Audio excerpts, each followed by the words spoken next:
Baik,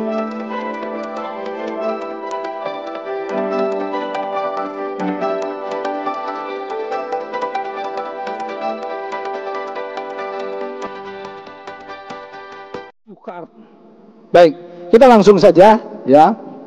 Hari ini ibu-ibu udah siap membahas mental health. Siap, Bu?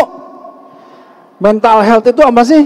Tadi Ibu Hajah Ida Fojah udah sampaikan ya bahwa kesehatan mental. Kalau saya lihat di sini ini muka-muka bermasalah semua atau enggak nih? Jangan-jangan yang datang muka-muka bermasalah nih. Baik, alhamdulillah saya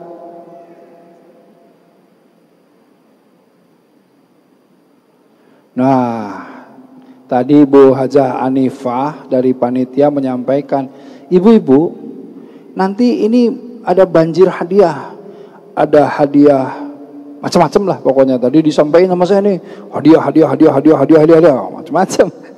Jadi pokoknya banjir hadiah, ibu-ibu harus ikuti ini dengan serius tapi santai, ya. Baik, saya langsung panggilkan para narasumber kita ya kali ini. Tadi yang sudah memberi sambutan Ketua Lembaga Seni Budaya dan Peradaban Islam MUI Pusat ya, ini Ustadz Dr. Haji Habibur Rahman El-Sirazi LCMA. Langsung saja kita panggilkan Pak Ustadz. Kemudian ini juga Wakil Ketua yang sekarang sebetulnya PLT karena Kiai atau Ustadz Habibur Rahman Al-Sirazi atau Kang Abi kan lagi di Jerman. Beliau ini khusus ketemu sama ibu-ibu ini ke Indonesia. Ini beliau lagi di Jerman, betul. Jadi dalam rangka salah satunya ke Istiqlal, beliau ini sedang safari dakwah di Indonesia. Nah, jadi Ketua PLT Lembaga Seni Budaya dan Peradaban Islam MUI Pusat sekarang adalah Dr. Saiful. Ya. Ini Dr. Saiful Bahri LCMA. Nah, tadi sudah dibacakan profil beliau ya.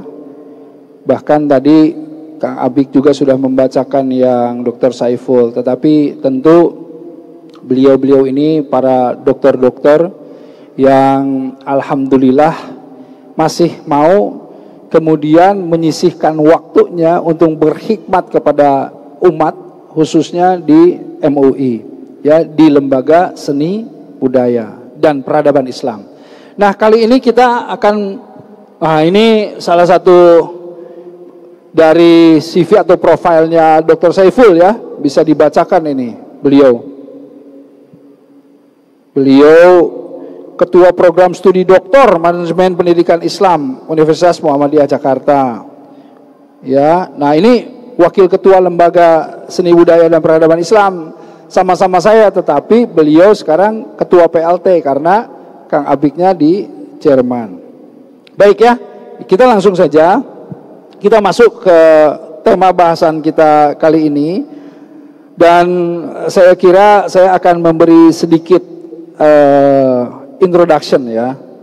Introductionnya begini, bahwa betul tadi Ibu Hajah Ida menyampaikan bahwa di Indonesia ini sekarang itu sedang tren ya, sedang tren istilah-istilah baru.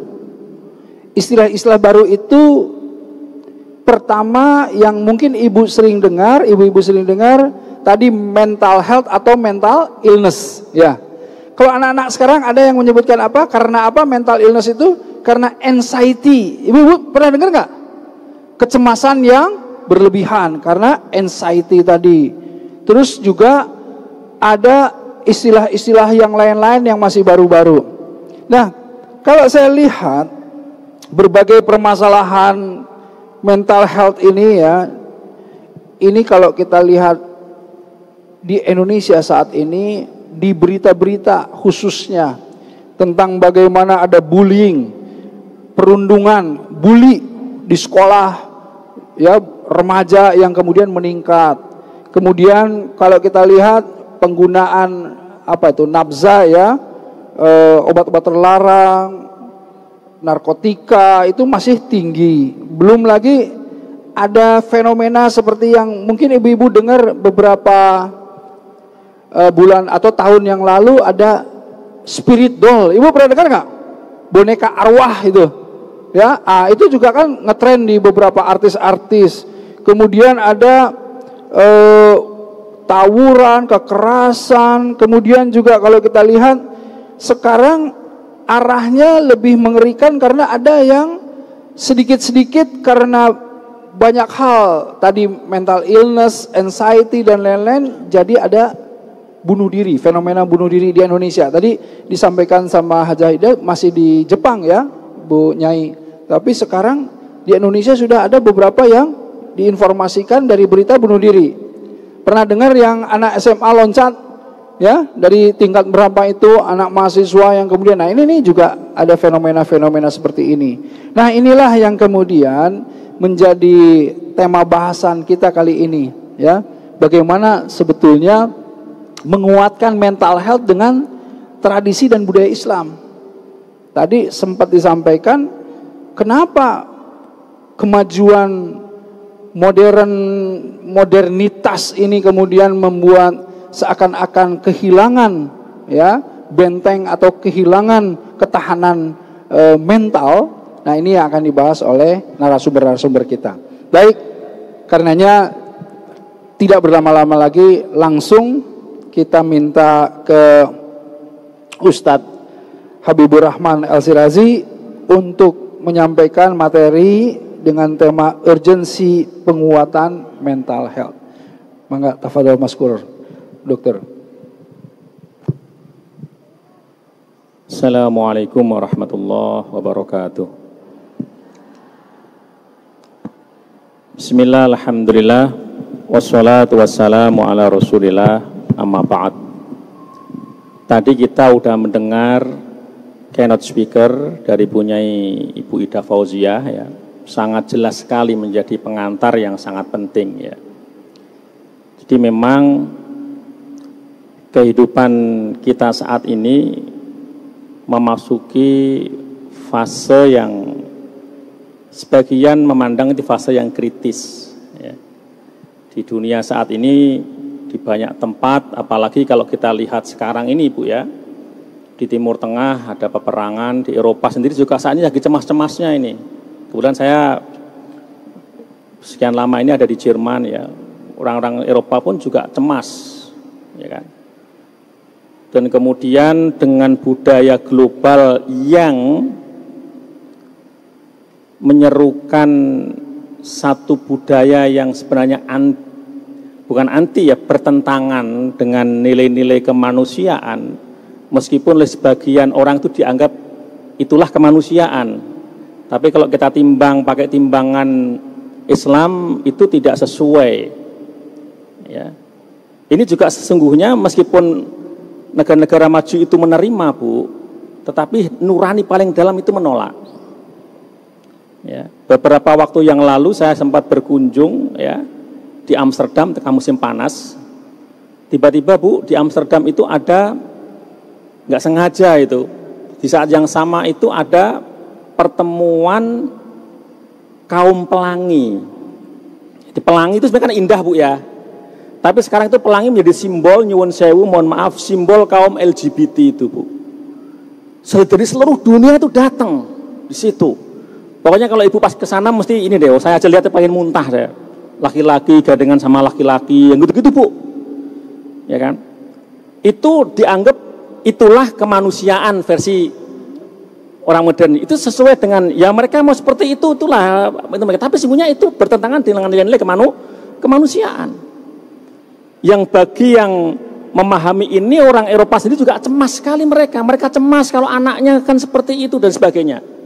Terus apakah yang sudah merasa mereka larut di nilai kemanusiaan versi mereka itu mereka akan tenang? Mereka juga banyak Bu di Eropa terjadi, mohon sewu, yang LGBT itu membunuh pasangannya karena cemburu dan sebagainya. Itu ngeri. Eropa sendiri merasakan satu kengerian kalau ini dibiarkan. Sebagian orang mengatakan bagaimana mungkin sesama jenis menikah? Berarti kan ras manusia bisa punah. Jadi ada kecemasan yang yang luar biasa. Maka yang paling tepat seperti apa? Yang paling tepat nggak ada cara yang lain kecuali mengikuti caranya para nabi dan rasul. Dan penghulu para nabi dan rasul adalah baginda Nabi Muhammad Sallallahu Alaihi Wasallam.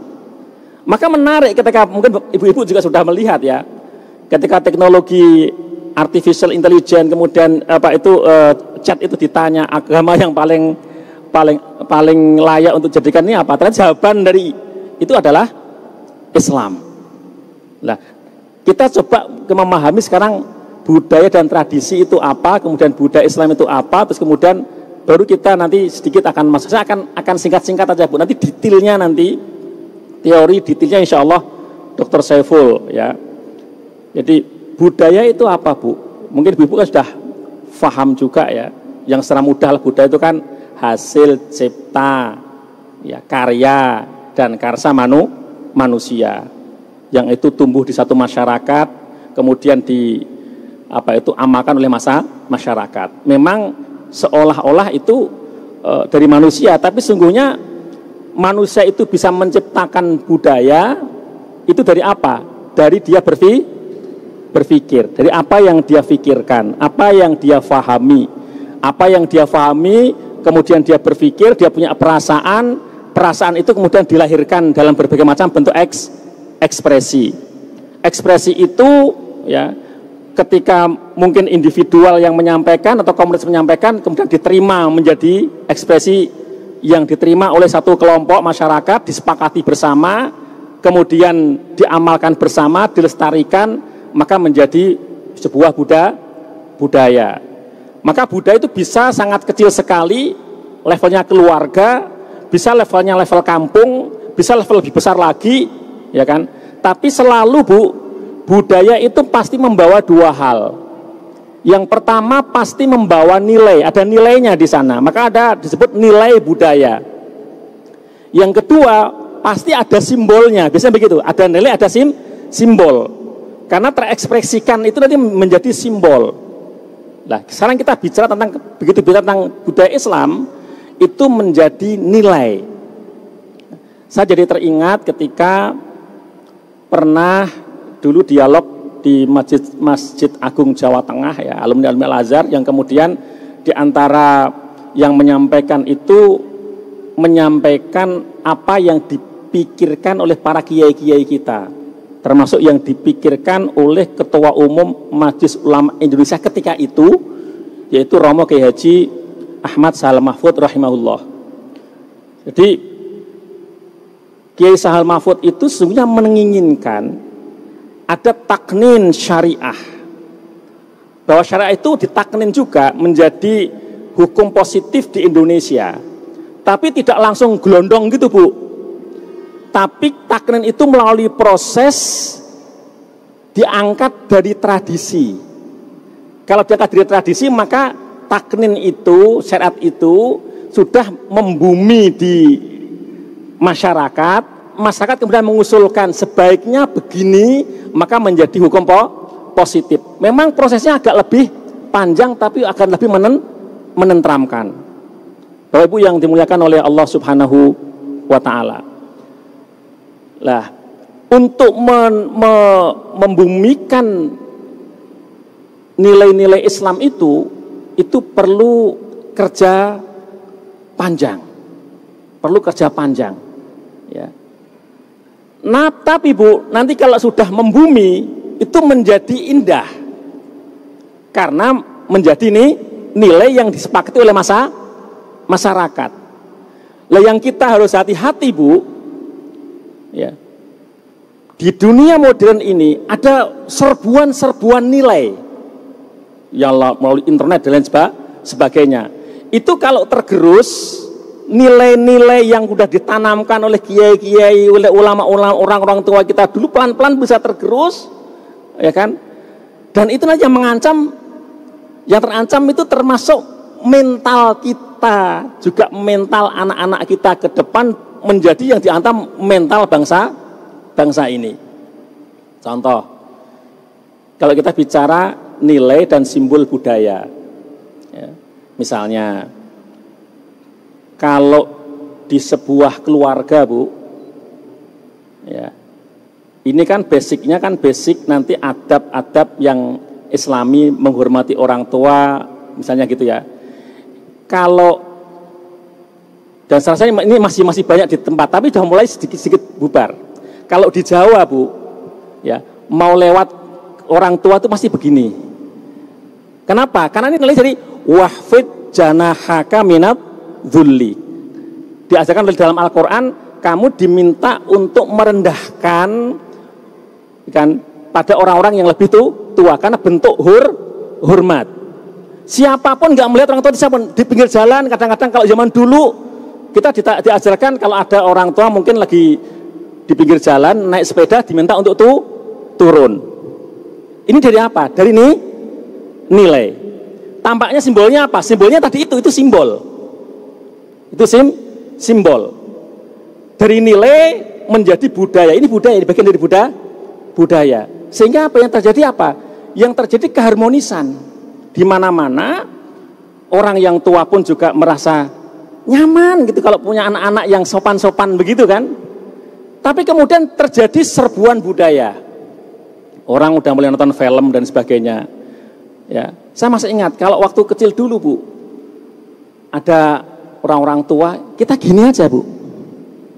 Wah, sama orang tua itu kakinya itu kalau ada pentung langsung cing gitu, nggak boleh gitu kan. Tapi orang-orang coba nonton film Hollywood itu ada kakeknya, Bu, kaki bisa ngangkat gini, Bu. Itu hal yang biasa di Eropa, hal yang biasa. Kenapa? Karena value nilai budayanya sudah berbeda. Value-nya berbeda. Ini contoh kecil. Contoh lagi misalnya yang terkait sama nilai, terus kemudian menjadi simbol budaya. Ya, kalau perempuan Jawa zaman dulu itu kan pakainya jarit, Bu ya. Kalau di Jawa, mungkin juga di ini Jawa. Ini menurut Pak Kuntowijoyo itu karena ada nilai. Nilai zaman itu ya ini kemudian bisa dikoreksi juga nilai ini gitu. Kata Pak Kuntowijoyo, karena perempuan Jawa zaman itu memang diminta untuk lebih banyak di rumah. Maka dia pakai jarit versi Kuntowijoyo, nilainya sebenarnya banyak di rumah. Kemudian simbolnya adalah pakai jarit. Muncul noni-noni Belanda, Bu. Noni Belanda yang value-nya beda. Kemana-mana gitu-gitu. Akhirnya pakai rok. Saya masih ingat zaman-zaman dulu kalau kakek itu lihat yang pakai rok-rok itu nggak seneng, mbah saya itu nggak seneng. Kamu tuh ngomong gorok kayak wong Londo, gitu, seperti orang Belanda kan begitu zaman itu, ya kan? Maka santri-santri dulu mesti bahkan sampai sekarang ya santri-santri yang di pesantren klasik itu masih pakai jarit, gitu kan? Ya meskipun tadi kata Wujud, ini menilai juga masih bisa untuk dikoreksi, tapi itulah simbol. Sekarang saya mau masuk lagi. Ini terkait sama budaya. Betapa pentingnya budaya Islam di banyak sisi. Karena kita percaya, ya, seperti firman Allah Subhanahu wa taala, "Inna hadzal Qur'ana yahdi lillati hiya aqwam." Al-Qur'an itu memberikan petunjuk pada yang lebih baik. Mungkin udah ada nilai yang baik, tapi Al-Qur'an akan menyempurnakan. Akan menunjukkan yang lebih baik lagi. Mungkin udah ada akhlak-akhlak yang mulia, tapi datang Rasulullah itu menyempurnakan lagi. Innama bu'istu liutammima makarimal akhlak. Ya. Contoh lagi, ada perbedaan tadi, benar tadi, ini contoh real yang disampaikan oleh Bu Nyai Ida tadi benar, karena saya di Jerman. Jadi kawan-kawan saya itu ada adik yang mahasiswa, Bu, di Jerman itu banyak sekali yang kerja di panti-panti jompo tadi, Bu Nyai. Banyak panti jompo itu. Dan memang di mereka itu seolah-olah kalau udah tua, itu sudah kayak menjadi apa? Sudah nilai mereka. Kalau udah tua, misalnya ibu-ibu ini sudah siap-siap aja. Bahkan mungkin anaknya nggak masukkan pun, dia masukkan dia sendiri. Karena paling-paling saya juga akan masuk ke panti. Maka dia milih sendiri kadang-kadang orang tua itu ke panti jompo. Dan anaknya akan senang-senang aja, oh ya jual. Jarang sekali ada yang orang tua masih hidup sama anaknya di panti-panti jompo.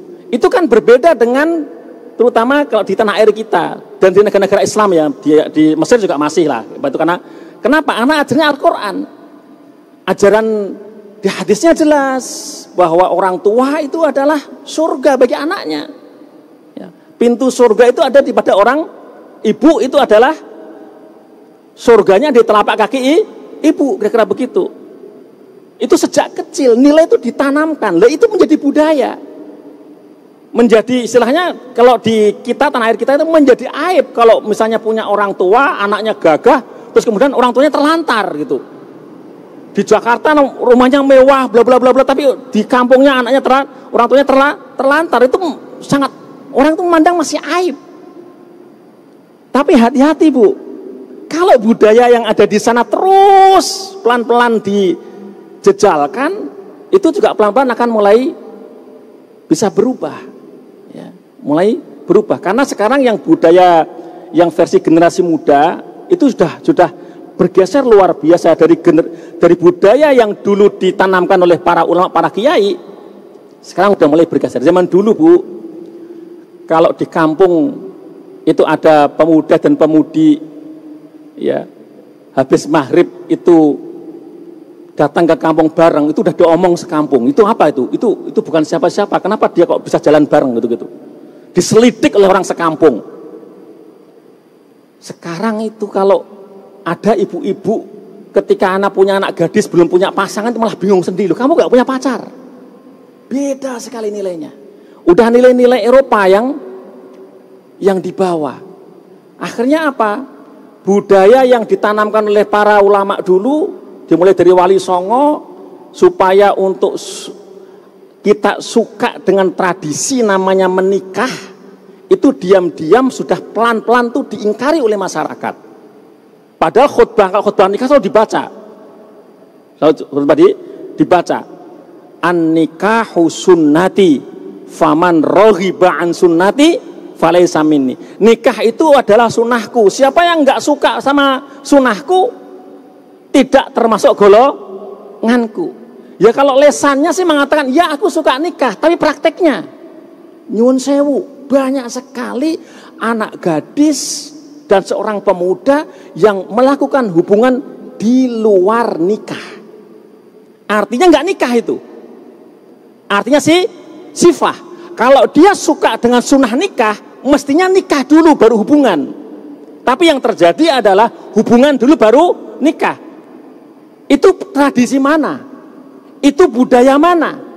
Itu bukan budaya Islam, bukan tradisi Islam, bukan budayanya para nabi, bukan tradisinya para nabi. Diimpor, entah dari mana. Entah dari mana. Kalau itu yang terjadi, orang tua betapa malunya. Tiba-tiba anaknya datang ngomong, Bu, saya sudah terlambat 3 bulan. Wah, bingung, terus bingung. Ya, berbagai macam upaya untuk nutupi aib ini kan dilakukan kadang-kadang gitu kan. Entah gimana, entah coba-coba seolah-olah udah pernah nikah siri dan sebagainya kan begitu. Itu udah ada ketenangan yang hilang, dan pelaku itu sepanjang hayatnya nurani paling dalam dia nggak akan tenang, karena itu nanti dia punya anak, setiap melihat anaknya itu loh dia merasa ini anak yang lahir sebenarnya dengan jalan yang tidak benar. Anaknya sih nggak berdosa sebenarnya, tapi kan kasihan anaknya. Itu udah mental health itu udah, dan apa itu kalau di barat itu udah dianggap hal yang biasa, ya. Belum lagi Bapak Ibu rahimakumullah, misalnya contoh lagi ya terkait sama apa itu mental health, ketenangan. Di dalam Islam itu sebenarnya diminta untuk memperlakukan pasangan itu dengan baik. Jadi tradisi memperlakukan pasangan dengan baik itu tradisi Islam. Itu budaya Islam. Perintah Al-Quran jelas, wa'ashiruhunna bil ma'ruf. Jadi perlakukan istrimu dengan baik. Kalau rumah tangga Bu ada perlakuan tidak baik, suami istri itu pakai bukan muasyarah bil ma'ruf, itu pasti nggak ada ketenangan. Nggak ada ketenangan. Ini kan komunitas yang paling paling inti dalam negara itu sebenarnya adalah keluarga. Ya. Maka semestinya kalau orang itu ikut tradisi Islam, nggak boleh terjadi kekerasan dalam rumah tangga, nggak boleh. Maka memang bu, bapak-bapak itu suruh ngaji. Jadi benar kata punya Ida tadi itu, memang sekarang ini yang paling, kalau di Indonesia itu paling sregep ngaji, itu ibu-ibu. Kadang saya tanya, loh bapak-bapaknya kemana? Jangan sampai terjadi ketimpangan. Ibu-ibunya itu ngerti, tapi bapaknya nggak ngerti kan problem juga, Bu. Nanti bapaknya nggak ngerti, diberitahu malah sok pinter kamu, kan gitu kan repot juga.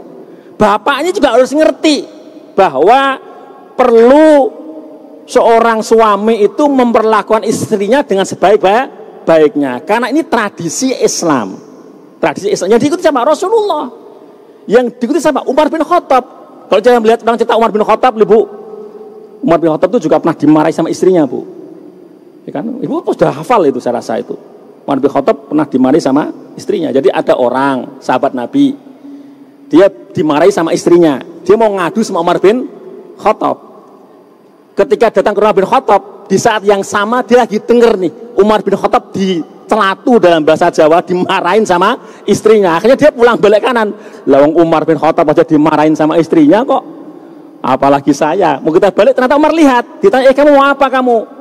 Baru sahabat Nabi itu menceritakan, aku sungguhnya mau mengadukan kepada Amirul Mukminin, dimarahi sama istriku. Ternyata Umar juga, engkau ya Amirul Mukminin juga mendapatkan perlakuan yang sama. Baru kemudian Umar menunjukkan tentang pentingnya wa'ashiruhunna bil ma'ruf. Ya kita yang sabar.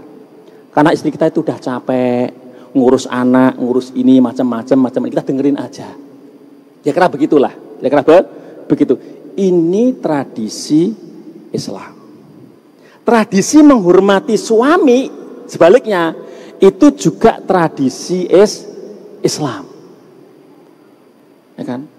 Kalau Bapak Ibu lihat yang di Eropa, wah udah. Perempuan itu kadang lebih menang daripada suaminya. Nggak ada seperti yang di Indonesia begitu. Kemudian istrinya manggil bang, mas gitu. Kalau di Eropa sana udah langsung suaminya namanya misalnya nih, namanya Erik, nggak ada bilang Mas Erik, Bang Erik, langsung Erik. Kami ya, gitu langsung sini kamu gitu kata. Nggak ada begitu kan. Pagi-pagi nggak ada apa itu istrinya udah nyiapin masak gitu kan. Sama-sama kan, sama-sama ininya kan gitu. Mau lapar ya kamu makan aja, itu ada roti ada ini bikin sendiri kan begitu kan. Ini beda dengan di Islam, beda sekali. Bapak Ibu yang dimuliakan oleh Allah Subhanahu wa Ta'ala. Jadi secara umum ya kita sangat berbahagia sekali ya dengan hidup di Indonesia dengan tradisi Islam yang kuat, dengan sunnah-sunnah Islamiyah yang kuat di Indonesia. Tapi di saat yang sama, saat ini kita menghadapi juga ya, penetrasi dari budaya lain yang kita harus hati-hati. Dan kita nggak boleh Bu kecuali kenceng. Jadi begitu nggak sepakat ya ibu-ibu ngomong nggak sepakat, ya kan? Kita berbahagia punya tokoh seperti Bu Nyai Ida yang juga bisa speak up ngomong di mana-mana. Kalau nggak sesuai dengan tradisi apa itu Islam, tradisi para ulama-ulama kita dulu, memang kita harus ngomong. Seluruh dunia saat ini hampir Bu, kalau secara internasional misalnya melegalkan LGBT. Bahkan di Belanda ada seorang perempuan nikah dengan jembatan, bayangin coba. Sana baca, jembatan Bu, ada jembatan bagus. Dia bilang, aku suka dengan jembatan itu.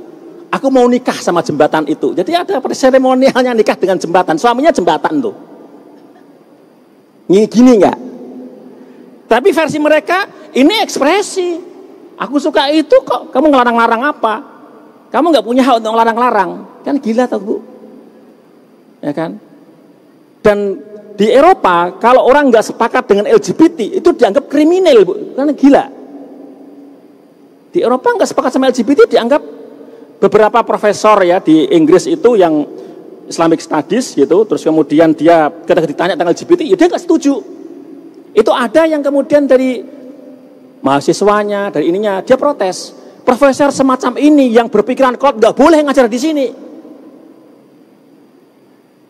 Terus kita mau ikut seperti itu? Ya tentu enggak. Ya kan? Tentu tidak. Siapa yang kita ikuti? Baginda Rasulullah Sallallahu Alaihi Wasallam. Saya tutup dengan ibu-ibu hafal semuanya. Waman a'radha an dzikri fa inna lahu ma'isyatan dzonka wa nahsyuruhum yaumal qiyamati a'ma. Kalau kita enggak bersama dengan Allah, kita melupakan Allah. Tradisi Islam itu adalah tradisi tauhid nomor 1. Jadi harus kita paham semuanya, mau bentuknya apapun, ekspresi apapun di dalam Islam, itu nomor 1-nya tauhid. Tauhid. Bahkan kiai-kiai dulu, Bu, bikin tarian zipin itu, saya udah pernah nulis itu, dulu banget saya tulis itu. Zipin itu, Bu, itu ternyata itu tarian sufi itu. Gerakan begini maksudnya ini, gerakan begini maksudnya ini. Semuanya itu Allah Subhanahu wa ta'ala. Sampai ulama dulu orang tuh suka nari-nari, ulama bikinkan tariannya, tapi tariannya ingat Allah Subhanahu wa ta'ala. Tadi tarian Aceh itu macam-macam, itu juga semuanya itu ada nilai-nilai yang dikandung di ingat kepada Allah Subhanahu. Sampai dalam nari pun kita diajak untuk ingat kepada Allah Subhanahu wa ta'ala, apalagi yang lain-lain. Ininya tauhid, ingat kepada Allah. Lah kalau kita nggak ingat kepada Allah, wa man a'rada an dzikri, budaya apapun meninggalkan Allah, fa innalahu ma'isyatan dzonka, pasti hidupnya kering, hidupnya sempit, mentalnya mesti sakit. Itu mesti sakit. Tadi punya dia sudah menyampaikan Jepang itu gemebiar gini bunuh diri banyak. Sama juga di Eropa. Sama juga ke Makau. Orang dulu ke Makau itu ada, saya pernah ke sana, itu gedung mewah sekali itu, orang berjudi di sana itu tiap hari ada orang lompat di situ, Bu. Tiap hari ada orang lompat. Orang sekaya apapun kalau dia tradisinya di keluarganya meninggalkan Islam, dia nggak akan bahagia. Mesti ada yang terasa kering itu, dongka. Tidak hanya itu, naudzubillah, di akhirat wa nahsyuruhum yaumal qiyamati a'ma, na'udzubillah summa na'udzubillah. Wal afu minkum, nanti detailnya insyaallah kita sama-sama menyimak, sama-sama ngaji pada Al-Mukarram Kiai Haji Dr. Syaiful Bukhari. Hadza wa astaghfirullah li wa lakum. Masyaallah ya, Kang Abik Abu Rahman Al-Sirazi. Gimana Ibu? Ya, sudah mulai cukup lezat ini ya, ya, sangat lezat nggak ini, nikmat nggak? Kalau kita makan kan kerasa ya, aduh ini nikmat banget, lezat banget makanannya. Nah ini kajian kita lezat banget nggak nih Bu? Hah? Lezat nggak? Dan ini penting sekali ya. Saya sedikit garis bawahi tadi bahwa Kang Abik ini menegaskan, karena ibu-ibu inilah Madrasatul Ula, ibu-ibu inilah sebagai sebagai benteng ketahanan keluarga, betul nggak Bu? Ibu-ibu inilah, karenanya betapa tadi materi dari Dr. Habibur Rahman Al-Sirazi atau Kang Abik ini menjadi penting sekali ya buat kita semuanya. Budaya-budaya yang berlandaskan dari nilai-nilai Islam inilah yang harus kita pegang sebagai bentuk perlindungan dari serbuan budaya-budaya yang luar yang bertentangan dengan nilai-nilai Islam. Siap ya? Baik, saya kasih dulu sedikit napas buat ibu-ibu agar supaya kita masuk ke materi kedua.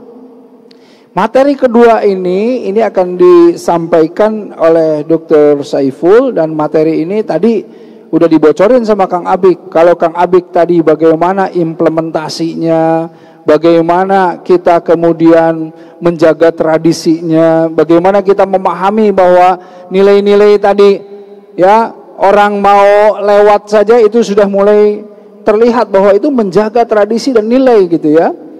Tadi Kang Abik juga mencontohkan kalau di Eropa istri manggil suami itu manggil nama gitu ya. Kalau di sini kan manggil nama, waduh, makanya suka agak dibedakan ya menjadi yang ayang beb. Aduh, ini tadi istri ya. Yang saya mau tambahkan anak-anak nih, anak-anak sekarang tuh banyak kurang ajar ngomong ke bapaknya tuh nama bapaknya ya, nama ayahnya itu. Kalau di Eropa memang biasa begitu. Makanya kalau misalnya ada yang seringkali ingin terlihat keluarga modern, keluarga yang ikut budaya luar, itu seringkali manggil bapaknya tuh dad. Hai dad, apa kabar? Wah, ini kita pikir namanya Dedi atau siapa gitu ya, ternyata. Nah, ini yang jadi masalah ya. Insya Allah. Nah, ini saya bocoran. Nama saya Erik. Ini akulturasi budaya. Nenek saya orang Belanda memang. Erik itu ERICK, Erik. Nah, saya namanya belakangnya Yusuf. Nah, karenanya akulturasi itu. Dari nenek saya sama kakek saya gitu ya, kakek saya alhamdulillah menyematkan nama Yusuf. Jadi saya diselamatkan ya dengan nama-nama yang indah. Alhamdulillah.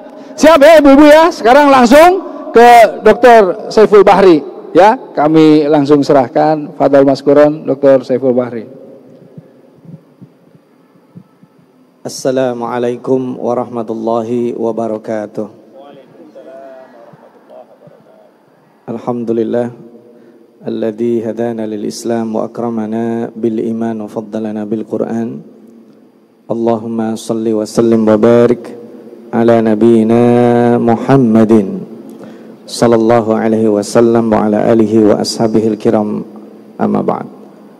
Al-mukarramun, para alim, para ulama, terkhusus sama-sama kita hormati, kita muliakan guru kita bersama yang sudah memberikan pencerahan tadi, Ustadzuna Kang Abi, Ustadz Habibur Rahman, Ustadz Erik, dan juga Ibu Nyai Dr. Ida Fauzia, para asatidah, ibu-ibu sekalian yang berbahagia. Ibu-ibu, bedanya bahagia dengan sukses itu apa? Atau gampangnya, sukses sama bahagia itu sama atau beda? Beda ya. Ada nggak orang sukses tapi nggak bahagia? Ada nggak orang bahagia tapi nggak sukses? Ada nggak orang nggak sukses nggak bahagia? Oh, paling kencang yang terakhir itu. Jadi kesuksesan dan kebahagiaan itu masing-masing memiliki standar dan persepsi. Dan kalau hari ini kita bicara mental health, kesehatan mental dalam bahasa dunia hari ini itu ada 3. Mudah-mudahan slide-nya bisa ditampilkan ya nanti ya. Ada mental well-being, ada spiritual health, dan ada mental health, dan nanti kita akan sama-sama pelajari bersama. Yang ingin saya tampilkan pertama kali, yang tadi terakhir disinggung sama Kang Abi terkait dengan tanpa nikah. Itu di Indonesia dikenal dengan sebutan apa, Bu? Kumpul kebo. Kasihan kebonya. Ya, kasihan kebonya kan? Padahal kebo itu tidak mewakili itu. Yang lain juga nggak nikah itu. Kenapa yang dijadikan nama kebo? Ternyata kebo itu dari bahasa Belanda artinya khebo. Khebo itu artinya adalah satu atap. Jadi kumpul kebo itu tinggal satu atap tanpa nikah. Cuman bilang kebo itu susah. Itu bahasa Belanda, kebo itu susah. Akhirnya jadi bahasa Indonesia kebo, jadinya kebo gitu. Jadi itu tidak mewakili binatang. Itu istilah bahasa Belanda. Sama dengan keprihatinan hari ini, ibu-ibu. Kalau dulu kejahatan dilakukan orang-orang dewasa,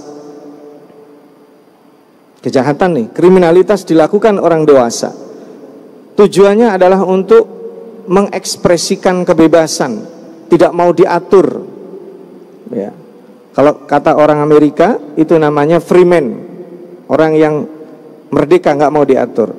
Begitu sampai Jakarta jadi preman gitu, jadi nggak mau diatur gitu. Nah, Apa yang terganggu dengan mental health ketika kita harus belajar ini? Nah, ini persepsi terbalik, Ibu. Saya pernah ngisi ke mahasiswa kedokteran, saya bilang gini, kalau kalian ingin menjadi dokter, tugasnya ngobatin orang sakit, sebaiknya nggak usah jadi dokter. Jadi tugas dokter itu adalah memastikan masyarakat sehat. Membahas mental health itu jangan nunggu sakit mentalnya.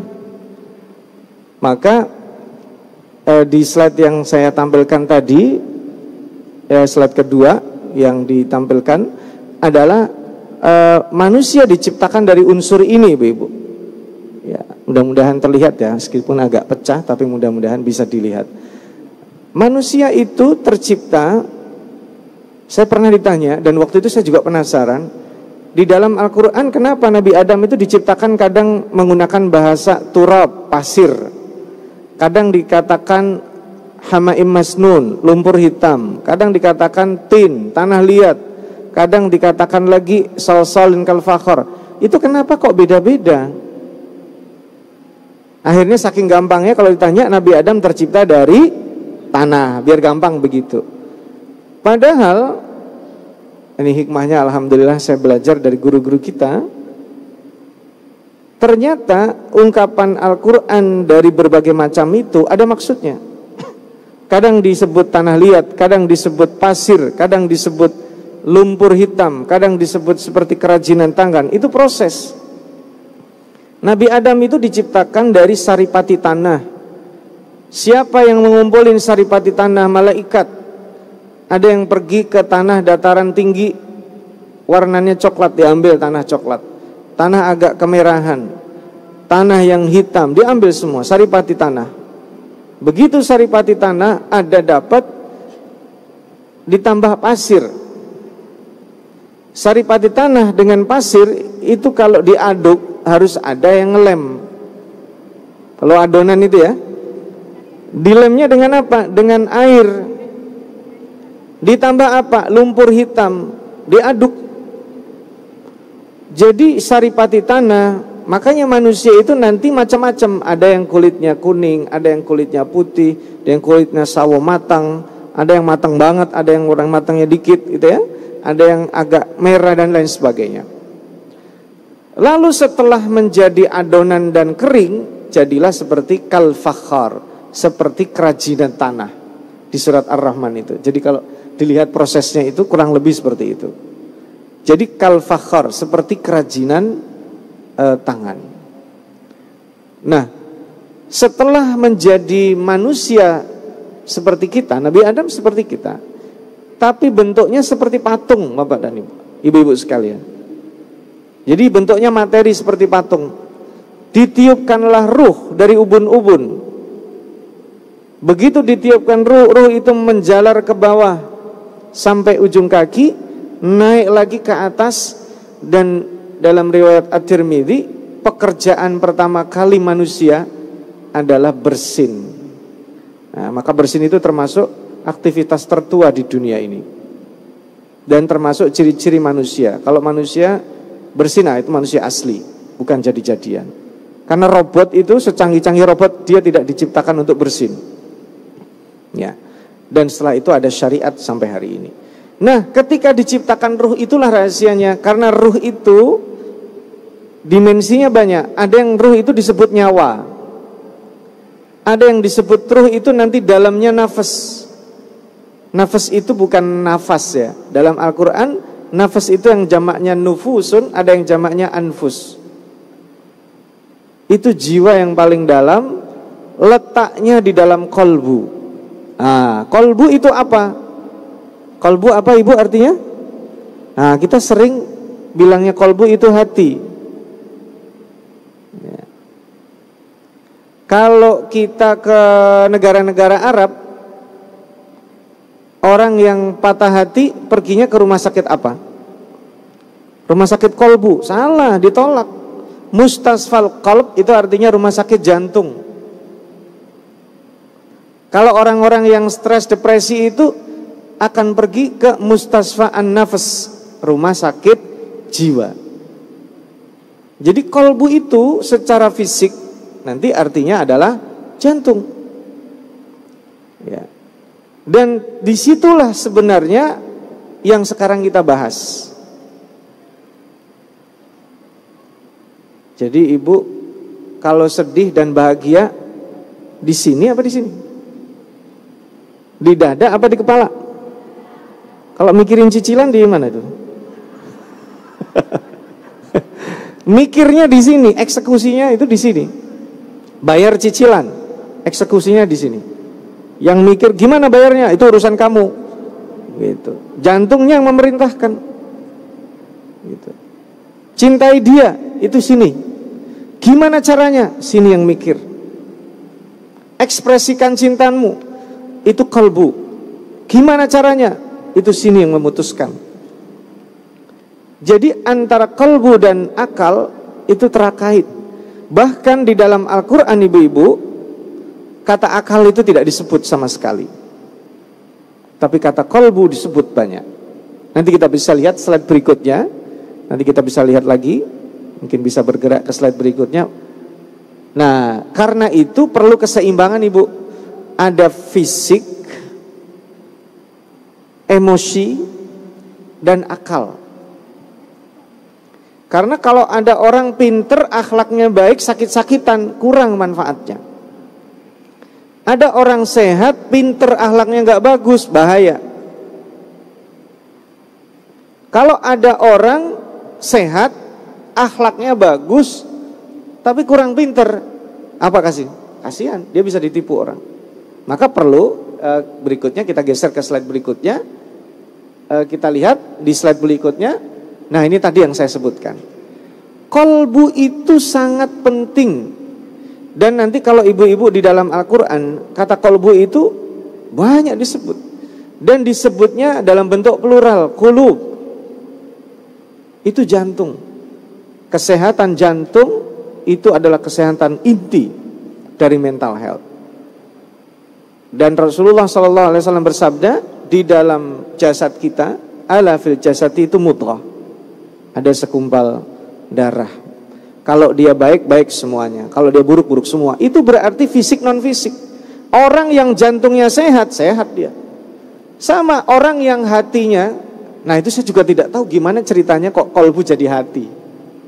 Nah, itu berarti diutamakan bahasa non fisik. Padahal dalam bahasa Arab kolbu itu artinya langsung dua. Bisa fisik, bisa non fisik. Orang yang berbahagia, dia jarang sedih, jarang marah-marah, itu jantungnya juga sehat. Rasulullah adalah orang paling sehat sallallahu alaihi wasallam. Bukti Rasulullah sallallahu alaihi wasallam sehat jantungnya, saat turun wahyu pertama kali beliau sedang apa ibu-ibu? Sedang berkhalwat di Gua Hira. Terus tiba-tiba apa yang terjadi? Didekap oleh orang yang tidak dikenal. So saya bayangin ibu, gak usah di Gua Hira. Ibu di ruang tamu, lagi bengong gitu. Bengong aja. Jam 11 malam, listriknya gak rusak gitu, kedip-kedip. Terus didekap sama suaminya, kaget gak itu? Itu suaminya yang dekap, gak pakai ngomong-ngomong. Pertanda bahwa Rasulullah SAW secara fisik jantungnya sehat. Taunya dari mana? Pertama, gak pingsan Rasulullah. Yang kedua, ditanya masih jawab. Coba kalau kita, gak usah yang perempuan, dikagetin kayak gitu, itu diajak ngomong mungkin nggak bunyi dia, gitu, karena saking shocknya. Berarti kesehatan fisik jantung dan kesehatan non fisik itu terkait. Nah Al-Quran menyebutnya, diulang lagi, selain kolbun ada bahasa non fisik disebut fuadun. Itu yang terkait dengan kesehatan mental. Ini saya cepat saja nanti biar nggak seperti kuliah ya. Ya lanjut slide berikutnya saja. Ini tambahan saja. Geser ke slide berikutnya operator. Nah ini tadi yang saya sebut. Di hari nanti kiamat, la yanfa'u malun wala banun illa man atallaha biqalbin salim. Masya Allah. Pertama qalbun, kedua salim.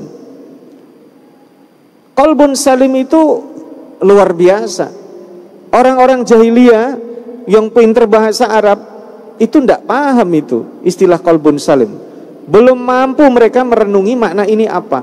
Tapi qalbun salim itu luar biasa. Bukan berarti dengan jantung yang sehat, enggak. Itu iya, tapi ini yang dimaknakan qalbun salim, hati yang dipenuhi dengan iman. Karena hati itu atau qalbu tadi itu tempatnya cuma satu. Kalau dia banyak rasa iri, rasa dengki, rasa cinta akan menyingkir. Kalau penuh rasa iman, kufur akan menyingkir. Dan tidak akan pernah dia berbagi tempat. Kalaupun ada, maka akan setengah-setengah. Karena tempatnya di sini. Maka tidak ada orang pendengki yang penyayang, itu tidak ada. Gitu. Kenapa Abu Lahab dan istrinya itu divonis? Karena sudah kronis. Ya. Istri Abu Lahab itu disebutnya apa? Hammalatul hatab. Ibu-ibu, hammalatul hatab itu apa? Pembawa kayu bakar, terjemahnya. Apa hubungannya sama masuk neraka? Nah, kalau dulu zaman-zaman belum ada sosial media, itu diganti dengan tukang kompor gas itu ya. Ya, kalau sekarang itu bigos, biang gosip, pemimpin majelis gosip. Nah itu, bigos-bigos itulah yang akan merusak peradaban.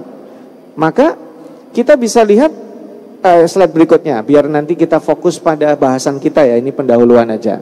Nah ini dilewati saja, ini nanti ibu-ibu bisa minta ke panitia. Nah sekarang kita bicara mental health. Mental health itu adalah kondisi kita dalam keadaan sehat. Dan itu yang harus dirawat. Mohon izin, mohon maaf, kalau kita bahas mental health pada saat sakit, itu telat. Terlambat. Mau sehat mentalnya, tapi bahasnya pada saat sakit. Tapi meskipun terlambat, tidak ada masalah.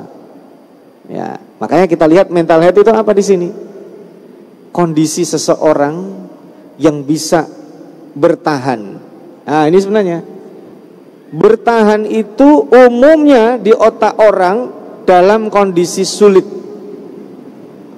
Akibatnya ketika kondisinya tenang, dianggap dia mentalnya baik-baik saja. Ini juga bahaya.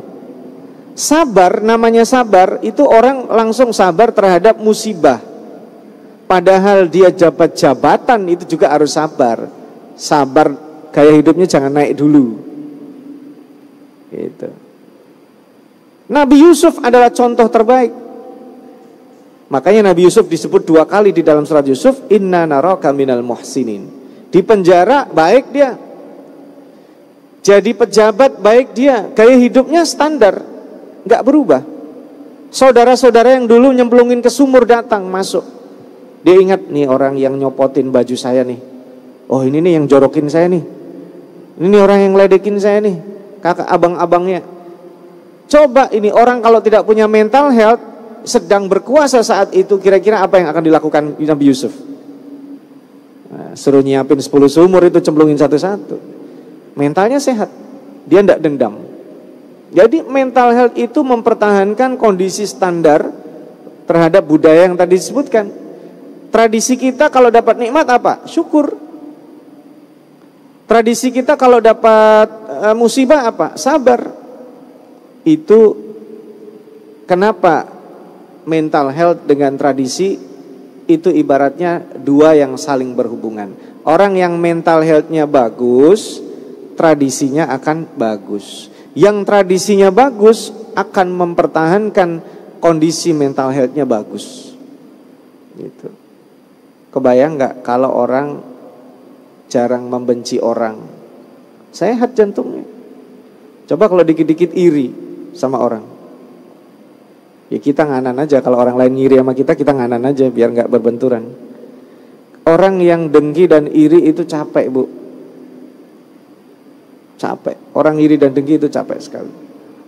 Orang yang membenci itu lebih capek daripada orang yang bahagia. Ciri-ciri orang munafik dan orang beriman itu sederhana aja. Kalau orang beriman, saudara bahagia, dia bahagia. Saudaranya sedih, dia ikut sedih. Orang munafik sebaliknya, saudaranya bahagia, dia sedih, gak suka. Saudaranya sedih, dia bahagia. Itu orang munafik. Nah, ini mental health-nya terganggu. Nah, ciri-ciri mental health yang sehat itu, slide berikutnya bisa dilihat. Ini contoh sebenarnya ciri-ciri mental health. Ini masih definisi ya. Berikutnya, slide berikutnya. Kita lihat saya buat 9 saja. Sebelum mental health, mohon maaf, saya bahas ini dulu sebelum ciri-ciri. Di dalam Al-Quran itu ada 4 kosakata penting untuk memahami mental health. Pertama al-falah, kedua as-sa'adah, ketiga as-sakinah atau at-tuma'nina, yang keempat al-fauz. Ada Bu Ida Fauzia di sini. Nah, ini sangat terkait. Saya ngomong dari yang paling nomor 2 dulu. Kenapa di dalam sholat itu hayya 'alas shalah, hayya 'alal falah?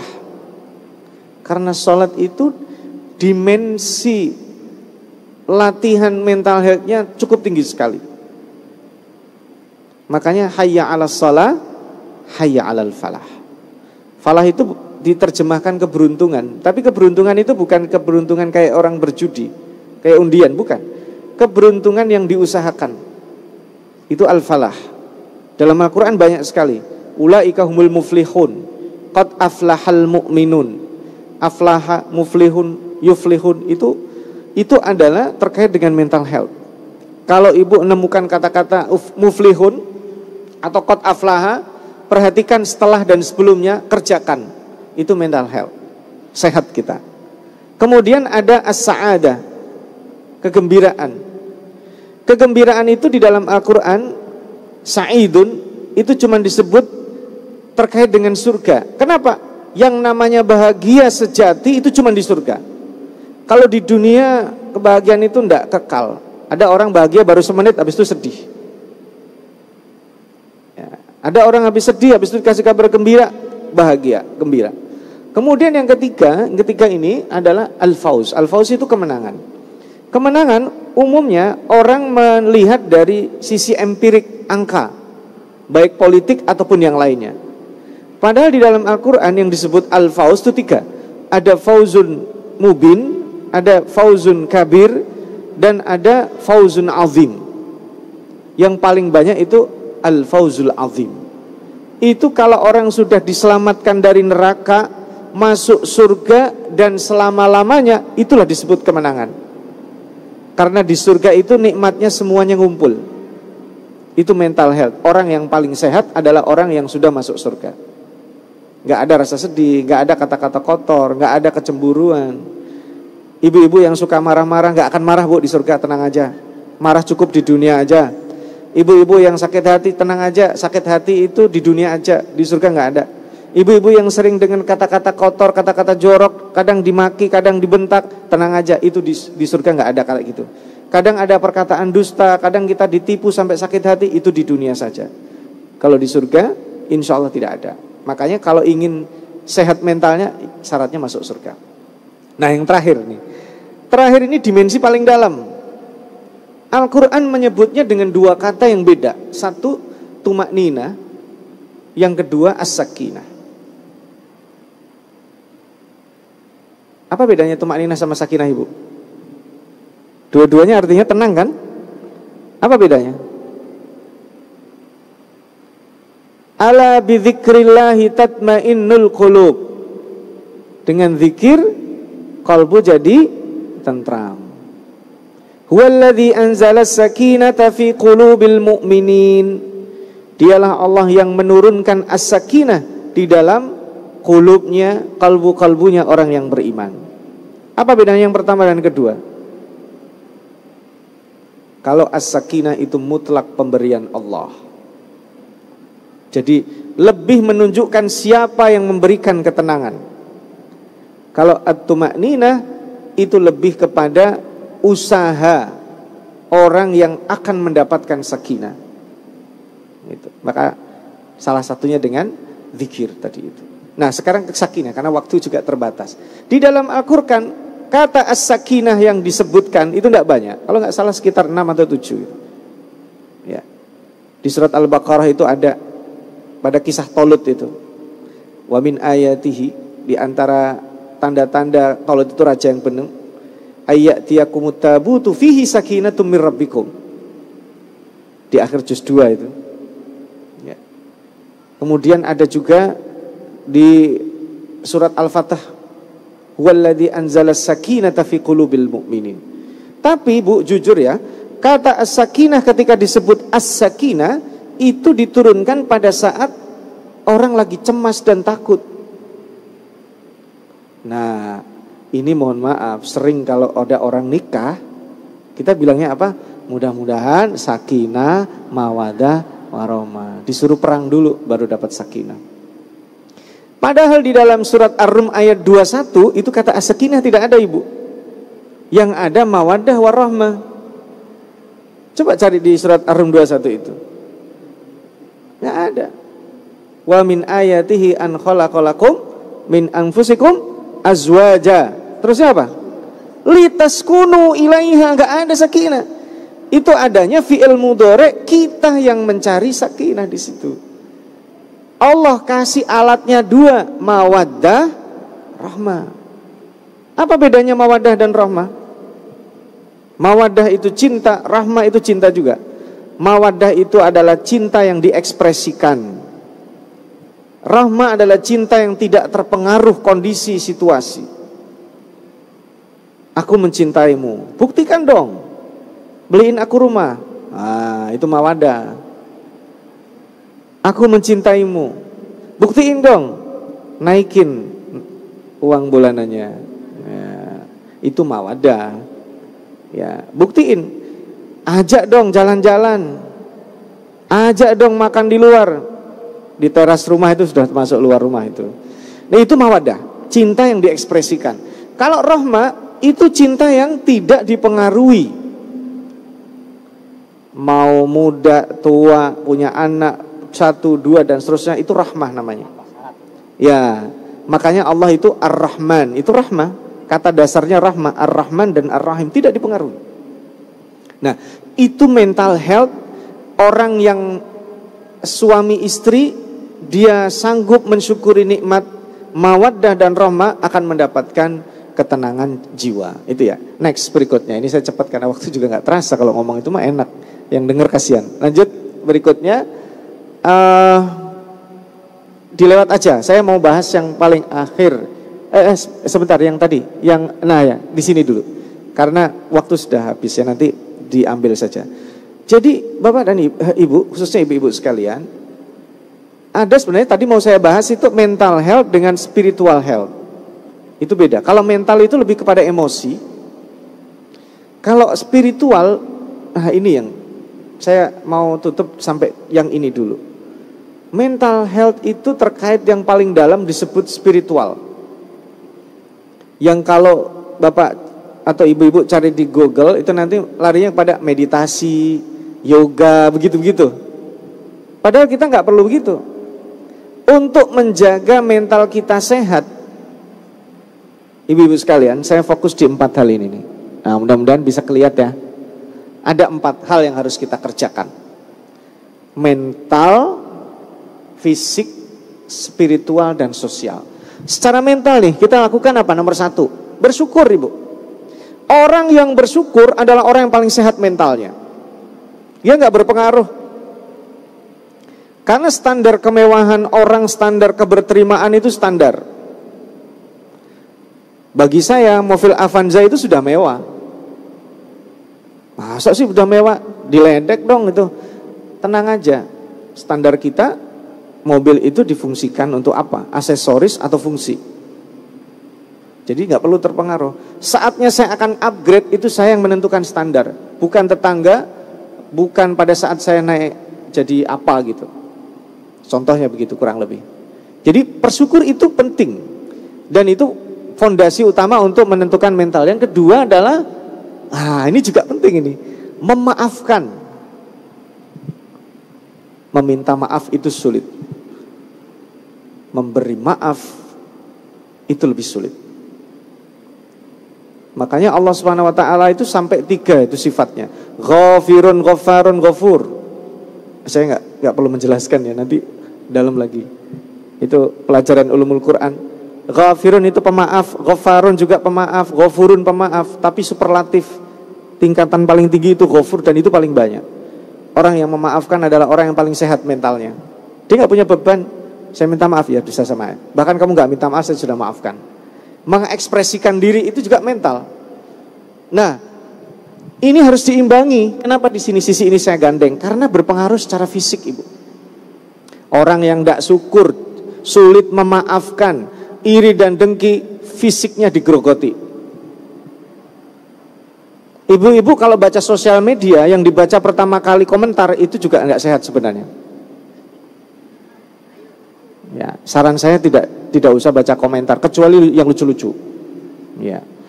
Nah, ini akan berpengaruh ini. Yang kedua secara fisik, makanan, ya, istirahat dan olahraga. 3 itu saya kira nggak usah jelaskan. Pertama makanan, Ibu. Makanan itu jangan hanya memperhatikan gizi, halal. Pastikan yang masuk ke dalam mulut kita, anak-anak, istri, suami kita adalah sesuatu yang halal dan toyib. Halal nggak toyib ada juga, halal yang toyib. Itu akan berpengaruh secara mental health. Anak-anak kalau dikasih makanan yang syubhat itu mental health-nya terganggu. Nah ini bagian sebelah kiri. Yang kanan, sosial ini penting. Nomor 1 itu birrul walidain. Orang ini birrul walidain, keluarga sama komunitas itu dulu. 3, yang 2 itu tambahan. Itu adalah mental health yang paling bagus. Orang yang bisa membangun komunikasi dengan orang tuanya seperti Nabi Yusuf, mental health-nya luar biasa. Makanya Nabi Yusuf itu nabi yang merepresentasikan mental health luar biasa. Itu kan cobaannya nggak tanggung-tanggung ya. Jangan dikira loh Nabi Yusuf itu nggak berat cobaannya loh. Dibuang ke sumur, dijual sebagai budak, ya kan? Kemudian mendapatkan fitnah dari istri Perdana Menteri. Difitnah dia, padahal dia korban. Saksi ahli membuktikan dia tidak bersalah. Kemudian dia masuk penjara tanpa didampingi lawyer, tanpa divonis pengadilan. Luar biasa. Keluar dari penjara jadi kabulok, lalu jadi menteri, menteri teladan sampai Perdana Menteri. Luar biasa dan tidak berubah standar hidupnya. Karena beliau apa? Birrul walidain. Ciri-ciri birrul walidain dibuka di ayat 100 surat Yusuf itu. Ketika jadi pejabat dia nggak malu. Ini loh ayah saya orang kampung, ini ibu saya orang kampung, nggak malu. Coba kalau sekarang ada orang di Jakarta, tadinya dari kampung, bapak ibunya ke Jakarta, teman-temannya kumpul di rumah, mau nggak dia ngenalin bapak ibunya? Malu nggak kira-kira ngenalin? Nah itu problemnya. Jadi mental health itu mulai dari keluarga yang paling tinggi birrul walidain. Saya akan tutup yang ini karena ini yang paling penting. Spiritual health dan terutama sholat. Kalau yang lain silahkan dibaca sendiri. Quran, senyum baik, saya sholat dulu. Sholat ibu-ibu sekalian, kata pertama yang kita ucapkan dalam sholat itu apa? Kita membuka sholat kita apa? Dengan takbiratul ihram kan? Allahu Akbar. Saya tanya ibu-ibu, sholat wajib kita 17 rakaat, betul ya? Kita bilang Allahu Akbar dalam 17 rakaat berapa kali? Ibu-ibu kan sholat sudah lama. Berapa kali kita ngomong Allahu Akbar? Nah itu kayak orang naik bis AC. Nyala AC udah tinggal pasrah sama imamnya dah. Mau dibawa kemana aja ngikut kita. Padahal kita itu Allahu Akbar tuh baru awal tuh. Rukuk Allahu Akbar, sujud Allah. Nah saya nanya doang Bu, ibu sehari semalam sholat wajib aja nggak udah sholat sunnah. Allahu Akbarnya berapa kali? Hitung dulu Ustaz. Nah, tuh beda-beda, ada yang bilang 94, ada yang berapa lagi? Ada yang tahu Ibu? Harusnya ada hadiah nih, dicatat ya panitia ya. Yang bisa jawab tepat saya kasih hadiah nih. Ayo. 1 hari 1 malam, Ustaz Erik ya. Kita bilang Allahu Akbar dalam salat wajib berapa kali? Ayo. Berapa? 94. 94. Okay. Itu menurut mazhab satu mazhab. Ada mazhab lain lagi? Yang lain berapa? Padahal sholat udah lama ya Ustaz ya? 120. Oh 120 ini. Gak bisa kurang Ibu. 165. Oh ini kalau lelang yang menang ini paling tinggi soalnya. 165. Luar biasa ini. Luar biasa. Ini sholatnya saya agak curiga ini. Bener ya sholatnya ya? Coba diulang ya. Subuh berapa rakaat sholatnya? 2. Zuhur 4. Asar 4. Maghrib 3. Isya lah sama, kok bisa beda-beda, gimana nih ceritanya? Ayo, belum ada yang tepat nih. 94, 120, 165. Berarti 94 sebelah sini. Oke, yang ini 94. Sama. Yang berbeda dengan 94, 120 berapa tadi? 120. Sana 165. Oke, sekarang kita koreksi, Ustaz. Oke, koreksi. 1 rakaat ya, saya koreksi 1 rakaat aja. Ayo kita hitung. Allahu Akbar. 1. Takbir ya. Ruku. Allahu Akbar. 2. Nah. Sujud ya. Tidak, nggak usah dihitung. Allahu Akbar. 3. Bangun dari sujud. Allahu Akbar. 4. 4 Ustaz. Iya. Ya, Sujud. 4. Allahu Akbar. Itu 5. Bangkit itu sudah rakaat kedua. Jadi setiap rakaat berapa? 5. 5 dikali berapa? 17. berapa? 5 kali 17 berapa? Oh, 5 kali 17 kok 105, ini gimana ini? Siang-siang ini kayak ini, bahaya. 85, sebentar, 85 itu masih sujud posisinya. Masih sujud kedua, belum tahiyat akhir itu. Jadi kalau ditambah tahiyat akhir, 1 lagi kali 5 berapa jadinya? 90. Wah, berarti nggak ada yang bener dong ini. Loh, nggak jawab. Jadi kita 1 hari 1 malam berapa kali takbirnya? 90 kali tanpa sholat sunnah. Dan setelah sholat kita berzikir berapa kali? Allahu Akbar 33. Kali 5 berapa? Hitung sendirilah Ustaz.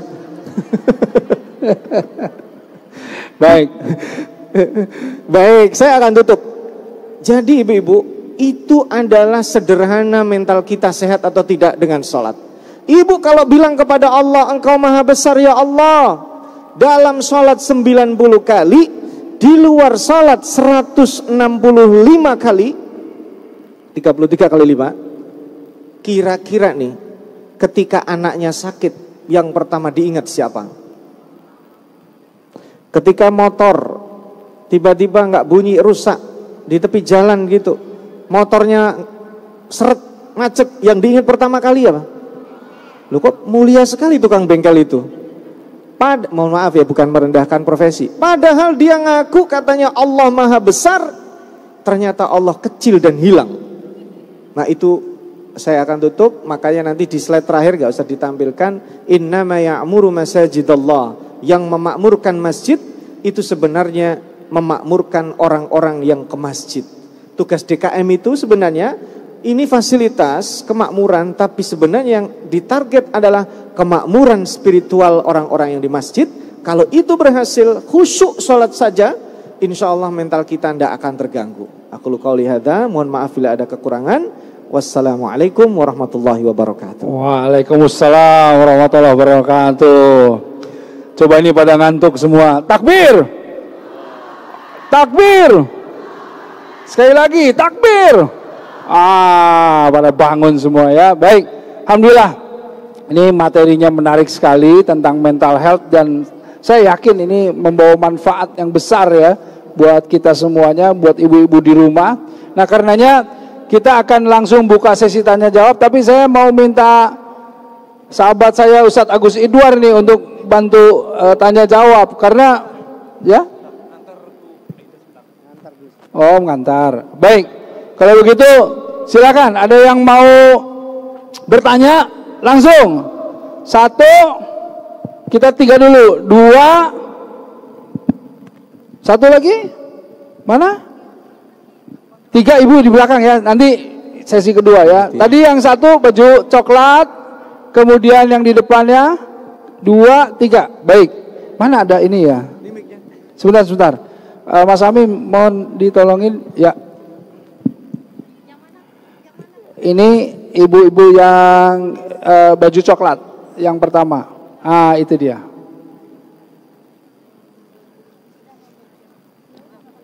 Sebutkan nama ya. Terima kasih. Dari silakan mau bertanya. Terima kasih. Assalamualaikum warahmatullahi wabarakatuh. Waalaikumsalam warahmatullahi wabarakatuh. Dari mana, Bu? Saya Susi dari Jakarta. Ya. Tadi saya kan dengar dari Ustadz Kang Abik ya, atau Habib, Dr. Saiful? mulai dari Ustadz Habib, tapi nanti kan nyambungnya ke Baik, oke. Pertanyaannya? Jadi gini, tadi kan yang pertama dijelaskan oleh Ustadz Habib adalah simbol budaya. Ya. Ya. Pertanyaannya? Indonesia ini kan budayanya sangat erat ya Pak ya. Dari dulu makanya ada Wali Songo, terus ya. ulama-ulama gitu. Nah, budaya ini yang ditanamkan oleh ulama, lalu di Wali Songo. Ya. Nah, yang meninggalkan budaya ini kan orang kita ini makin lama ke sini, kita tuh makin meninggalkan budaya kita. Ya. Tapi Pak, kalau menurut saya pada saat ini pun budaya di Indonesia itu apakah contohnya gini Pak. Ya. Sistem patriarki di Indonesia ini sangat kuat. Apakah ini merupakan budaya Indonesia? Tapi ulama sendiri mengajarkan bahwa kita harus sama istri itu harus tadi yang dibilang masalah keluarga ya, karena kan menyambungnya tadi Pak terkait Baik. sama itu tadi kan mulainya dari keluarga ya Pak, Ya. bahwa kesehatan mental berawal dari keluarga. Betul. Karena di Indonesia ini sistem patriarki itu sangat kuat. Ya. Saya tidak menghilangkan bahwa banyak sekali dalam keluarga atau rumah tangga, istri ini dianggap lebih rendah daripada kedudukan suami, Pak.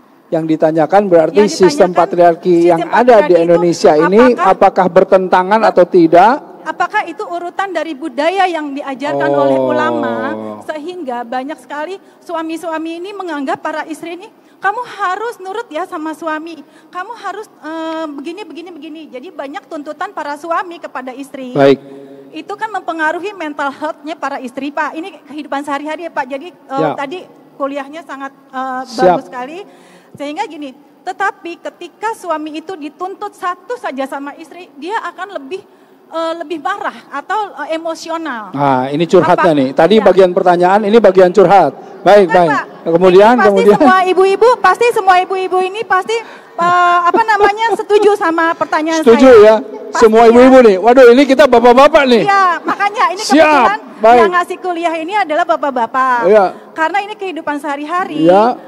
Banyak sekali para istri, ibu-ibu ini mental health-nya itu sangat terganggu, Tertekan Pak. oleh itu tadi ya. Baik. Karena kan di sini dibilangnya harus ngikutin Rasul, sunnah Siap. Rasul. Islam itu harus indah, keluarga harus sakinah tadi tumaninah gitu kan. Baik. Harus menang semuanya, harus tenang, harus damai. Baik. Iya kan? Baik, Bu Susi. Pertanyaannya adalah Saya sudah dapat. Iya, pertanyaannya adalah apakah kesehatan mental istri ini tidak pernah diperhatikan oleh para suami, oleh para laki-laki? Ini pertanyaan kedua ini.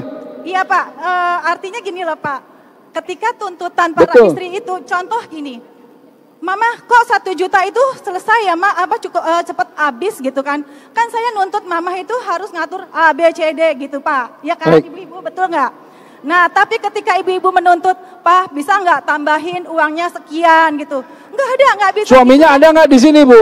Nggak ada. Kalau nggak ada nih saya panggil sini. Mana suaminya? Suami Bu Susi mana? Ayo. Saya mewakili semua ibu-ibu Pak. Baik, Karena baik. Kajian ini adalah mental health Siap. dan kebanyakan jamaahnya adalah jamaah ibu-ibu. Baik. Gitu. Terima kasih Bu Susi. Ya, jadi Kita udah bagaimana dapat. cara seorang istri atau seorang perempuan menjaga mental health itu Baik. mulai dari rumah tangga, Baik. mulai dari pasangan kita yang terdekat gitu Pak. Baik, baik. Gitu Pak. Terima kasih Cukup Pak. ya? Baik. Alhamdulillah. Kita sudah dapat ya poinnya. Tadi saya sudah 2 hal yang sangat mendasari dari pertanyaan tadi. Apakah patriarki ini nilai budaya Islam? Itu yang paling pertama. Itu pertanyaan yang sangat fundamental harus dijawab nanti oleh para narasumber. Kedua adalah Apakah tadi kesehatan mental istri itu diperhatikan suami ini sebagai suami-suami ya? Baik, saya simpan dulu. Kemudian yang kedua ini Ibu, silakan mic-nya dikedepankan. Nanti dulu. Silakan. Ya, baik. Silakan Ibu, dari Ibu siapa? Dengan Bu Nunung dari Jakarta juga. Bu Nunung ya. Ini masalah pendidikan anak, Pak. Baik. Silakan. Saya pernah ngasih contoh ke anak-anak laki-laki saya. Terus dia dengan gampangnya bilang gini, udah ibu tenang aja, saya nurut sama ibu. Tapi sama ayah saya nggak nurut karena ayahnya itu pernah berkata, nama juga anak-anak nanti berubah. Itu gimana tuh Pak? Gimana yang benar tadi?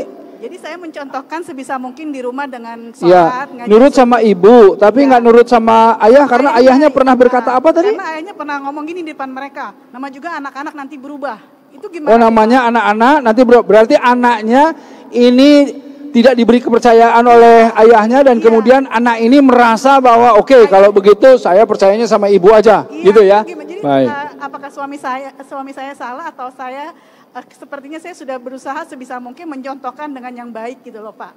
Ya. Itu aja. Jadi anak kehilangan ini ya. Kurang ayah ya kayaknya.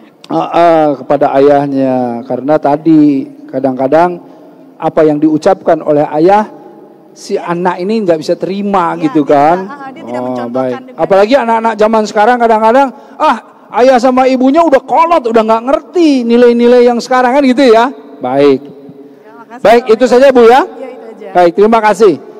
Yang ketiga, Ibu yang duduk di belakang, silakan mohon mic-nya dikebelakangkan.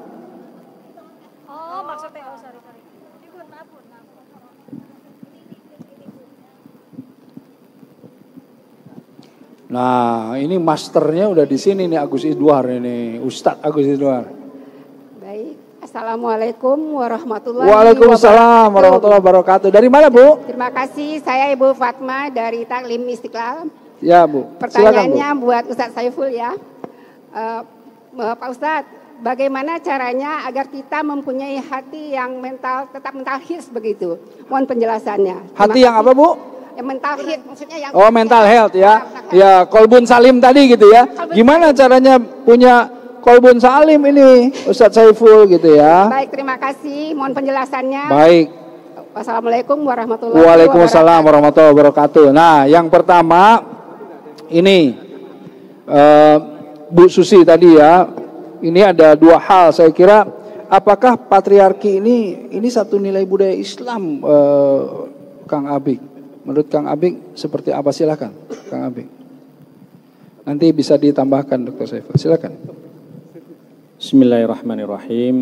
Tadi di depan kan saya sampaikan mengutip dari yang disampaikan oleh Allah Subhanahu wa taala dalam Al-Qur'an ya. Inna hadzal Qur'ana yahdi lillati hiya aqwam. Al-Qur'an itu selalu memberikan petunjuk pada yang lebih lurus, yang lebih baik. Di setiap bangsa Bu, di atas muka bumi ini, bahkan di tengah hutan sekalipun, itu sering muncul nilai-nilai. Karena memang manusia itu diberi akal juga. Di tengah hutan pun muncul nilai-nilai. Bisa jadi nilai itu pas dengan nilai Islam, bisa jadi nggak pas. Gitu kan. Ketika nggak pas, maka Islam ini kemudian memberikan petunjuknya supaya pas. Kadang-kadang sudah ada, jadi ada nilai-nilai dasar kemanusiaan yang universal.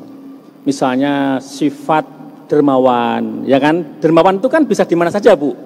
Di pucuk gunung yang manusia nggak pernah kemana-mana, misalnya sana bisa aja orang-orang yang sifatnya dermawan, baik hati juga bisa. Berarti kadang-kadang itu pas dengan Islam.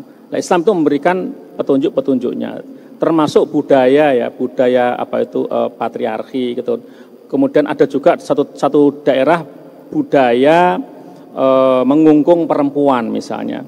Jadi misalnya contoh di beberapa suku ya di Asia Tengah, Afghanistan dan sebagainya begitu yang sangat ketat sekali. Bahkan di Afgan itu ada yang pakaian perempuan itu hanya kelihatan matanya saja misalnya begitu. Itu tidak bisa serta-merta langsung dijustifikasi, langsung dituduh Islamnya. Tuduh Islamnya. Ya. Karena memang bisa jadi lama dulu sebelum itu pun sudah ada semacam itu. Ya. Sebenarnya Al-Quran sudah memberikan petunjuk yang sangat jelas sekali. terkait hubungan lelaki dan perempuan, Al-Quran ini memberikan satu panduan yang paling universal, paling indah sepanjang zaman. Kalau dilaksanakan dengan konsekuen, itu pasti menjadi keluarga yang paling harmonis, paling sehat mentalnya, menjadi benar-benar baiti jannati, kira begitu kan, rumahku. Lah kadang-kadang itu sebagian dipakai, sebagian nggak dipakai. Macam begitu, Bu. Ya. Jadi misalnya di dalam Islam memang ada, di dalam Islam ar-rijalu qawwamuna 'alan nisa. Ya. Ar-rijalu qawwamuna 'alan nisa. Tapi tidak kemudian terus menghilangkan bahwa perempuan boleh berpendapat, maka perilaku dan contoh terbaik itu zaman sahabat Nabi tadi saya contohkan. Bahkan Umar pun bisa didebat sama istrinya. Umar pun bisa dimarahi sama istrinya. Rasulullah pun bahkan harus mendapatkan masukan dari istrinya untuk ketika harus menyembelih kambing itu kan, Salamah gitu. Salamah. Ketika Rasul sempat ini gimana sahabat-sahabat itu suruh nyembelih kambing kok pada nggak nyembelih gitu kan. Salamah Rasul bawa kambingnya sembelih di hadapan mereka, mereka ikut. Ya. Jadi kita mengambilnya ini, Ibu, harus komprehensif di sana. Iya benar, memang lelaki qawwamuna 'alan nisa.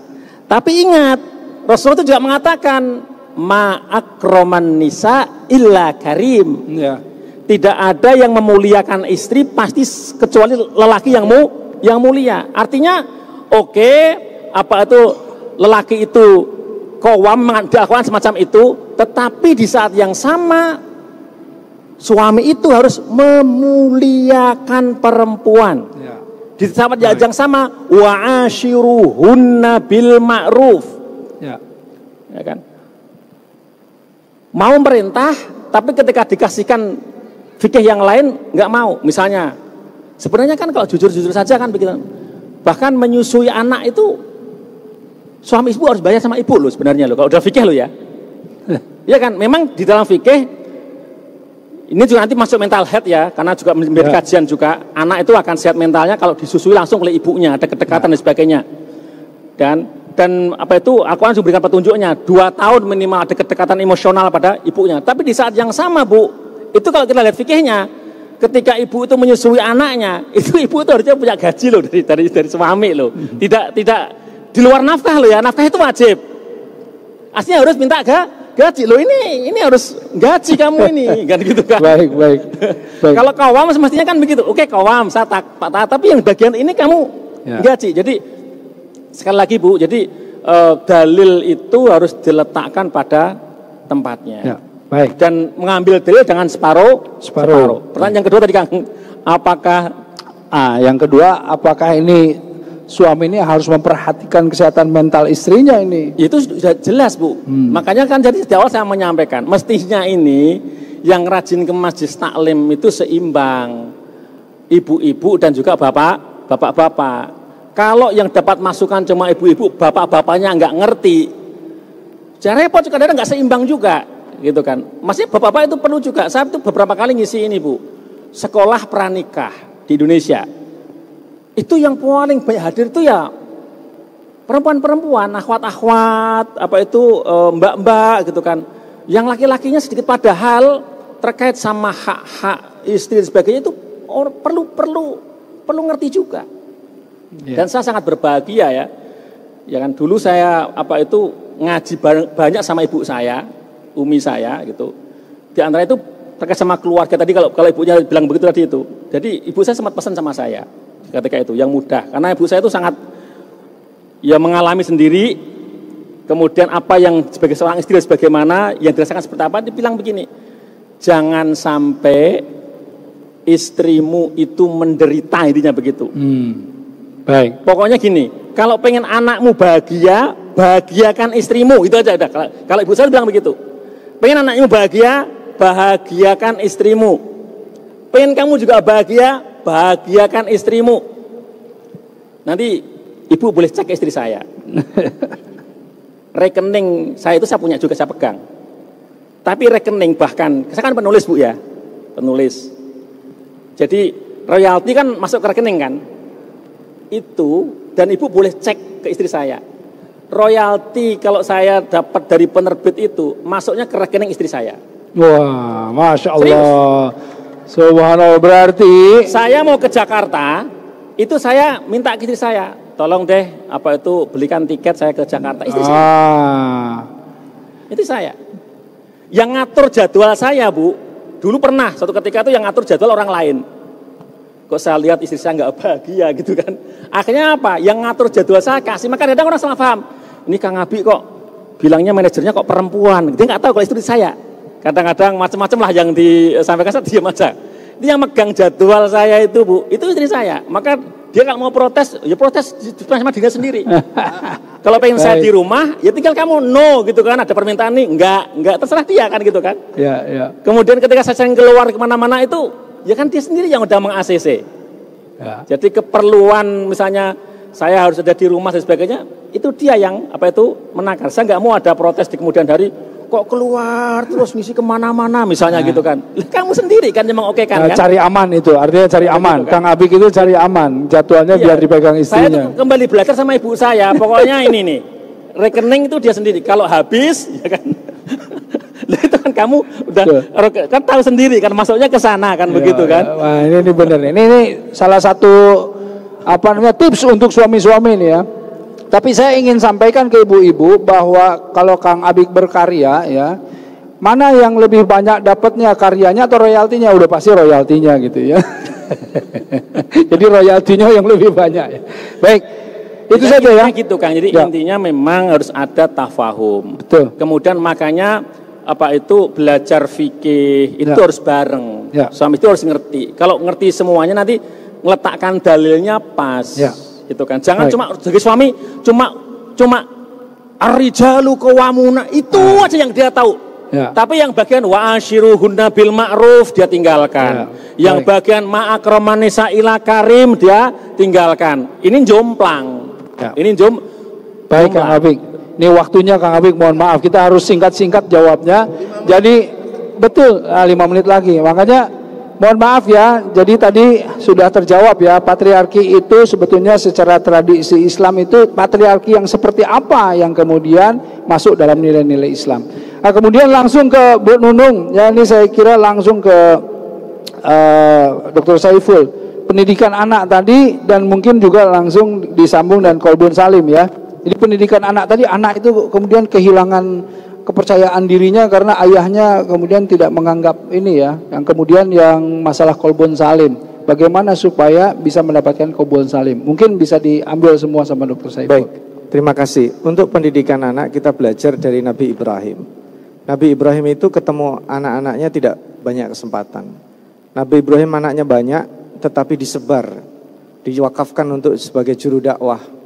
Ada yang di Semenanjung Arab, ada yang di Palestina, ada yang di Afrika, ya macam-macam. Dan Nabi Ibrahim tidak pernah menyuruh mereka mudik, baik lebaran ataupun tidak lebaran, enggak ada istilah mudik Nabi Ibrahim. Nabi Ibrahimlah yang berkeliling menemui mereka. Sehingga Nabi Ismail itu dalam catatan Ibnu Katsir hanya ditemui seumur hidupnya 5 kali saja. Tapi pernahkah kita mendengar ungkapan bahwa Nabi Ismail tidak dekat dengan Nabi Ibrahim? Tidak ada. Karena intinya adalah Nabi Ibrahim mendekati orang yang bisa meluluhkan anaknya. Jadi kedekatan dengan Allah itu penting dan berpengaruh kepada anak. Mendoakan, mencari nafkah yang halal tadi itu juga penting. Itu poin penting Ibu, saya kira. Jadi mendekatkan diri dengan Allah itu juga akan mendekatkan diri sama anak.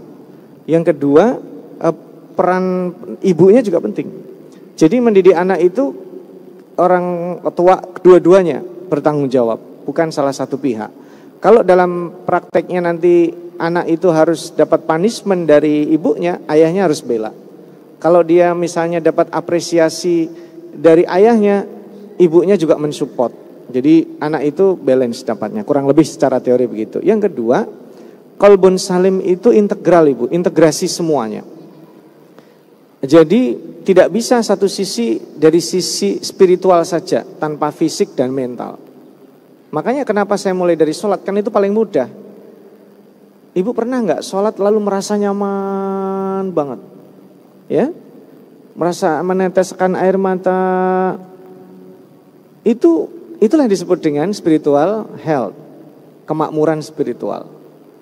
Pernah nggak ibu juga sedekah gitu ketika memberi plong gitu rasanya kayak jadi pahlawan padahal nggak seberapa. Itulah disebut dengan kenikmatan. Mendengar bacaan Al-Quran tahu-tahu gitu. Itulah disebut dengan spiritual health atau kemakmuran spiritual. Dan itu yang sebenarnya di dalam agama kita ada dilatih itu ya. Dan paling pertama dilatih itu sholat. Sholat terutama saat sujud. Kenapa saat sujud kita disuruh memperbanyak doa? Karena disitulah kita mengagungkan tadi yang sudah Allahu Akbar, yang sampai ibu-ibu berbeda pendapat tadi, ada yang 90, ada yang dan sebagainya itu. Jadi intinya dengan sholat itu, ibu. Dan nanti akan menjawab yang terakhir itu, apakah nggak ada perhatian? Justru perempuan itu paling diperhatikan, ibu. Kesehatan perempuan paling diperhatikan. Dalam masalah talak yang dibahas pertama kali siapa? Istri. Panjang itu di akhir surat Al-Baqarah. Surat At-Tolak pun diadakan supaya tidak ada yang terdalimi, terutama sekali istri dulu. Suami juga jangan didalimi. Ya. Maka perhatian terhadap kesejahteraan bukan hanya surat An-Nisa ada, surat Rijal enggak ada. Surat At-Tolak itu membahas tentang perempuan. Di surat Al-Ahzab, ibu, surat Al-Ahzab itu artinya apa? Perang Al-Ahzab kan? Tapi yang dibahas itu keluarga Rasul, supaya kita bisa niru. Yang diperhatikan di dalam keluarga Rasul di surat Al-Ahzab itu siapa? Istri-istrinya, anak-anaknya. Justru kesehatan mental itu yang diperhatikan itu. Dan supaya ini akan dibereskan, saya akan punya closing statement begini, ibu-ibu. Permasalahan problem utama perempuan itu dia berpikir dari sudut pandang dirinya. Dan itu yang menjadi problem karena itu dia dibantu oleh suaminya sebagai kawam. Kok saya nggak diperhatikan? Dia mikirnya diri sendiri. Suamiku kok diem aja, udah begini aja diem. Padahal suaminya lagi merenungin semalam kok kalahnya 4-0 ya, padahal saya nonton. Lagi mikirin itu. Jadi karena tidak diomongkan, dia membahas dengan bahasa dia.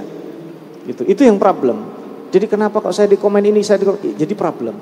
Sebaliknya suami itu kadang kurang memperhatikan sisi itu. Perspektif istrilah yang diperlukan. Dan sudut pandang dua yang berbeda ini kalau dibahas tidak jadi ditutup, maka saya akan paksa tutup. Jadi ibu sekalian, kesehatan mental yang diperhatikan oleh Rasulullah SAW adalah perempuan. Istausu bin nisa'i khaira. Itu beliau, wasiat beliau. Hati-hatilah dengan perempuan wahai para laki-laki. Aku wasiatkan kalian untuk berbuat baik pada perempuan. Jadi sebenarnya tidak ada, ibu. Nah kalau kayak begini aja udah dianggap kurang kan, sebenarnya itulah rahasianya kenapa ibu-ibu harus memiliki suami dan suami-suami juga harus punya istri, karena di surga nanti tidak ada orang jomblo. Wallahu a'lam bishawab. Assalamualaikum warahmatullahi wabarakatuh. Waalaikumsalam warahmatullahi wabarakatuh. Ini sangat lezat ya. Saya kira pasti ibu-ibu pengen ada lagi nih ya. Mungkin juga kita bisa bikin lagi nih ya, konsultasi membahas berbagai masalah tentang ini, dan Lembaga Seni Budaya dan Peradaban Islam MUI Pusat siap ini kita untuk melakukan lagi, mengadakan lagi acara-acara seperti ini di Masjid Istiqlal. Nah, dan mengikuti doa yang akan disampaikan oleh Kiai Haji Nurhayin Mohdor LC ME, kami persilahkan. Dan mungkin juga Kiai selaku pembina ada yang ingin disampaikan sebentar terlebih dahulu, silakan. Shallu ala Muhammad. Assalamualaikum warahmatullahi wabarakatuh. Alhamdulillahirabbil alamin wa bihi nasta'inu ala umuri dunya waddin, wassalatu wassalamu ala anbiya'i wal mursalin sayyidina maulana Muhammadin wa ala alihi washabihi ajma'in, amma ba'du. Mari kita sama-sama memanjatkan doa kepada Allah Subhanahu wa taala. Semoga hajat kita dikabulkan oleh Allah Subhanahu wa taala. Mohon doanya juga untuk pegawai BPMI yang baru saja meninggal tadi malam, namanya Bapak Haji Kusuma, pegawai di sekretariatan. Mudah-mudahan Allah tempatkan ke tempat yang diridhai oleh Allah Subhanahu wa taala. Ila hadhihi niyah wa likulinatin salihah. Al-Fatihah. A'udzu billahi minasyaitonir rajim. Bismillahirrahmanirrahim.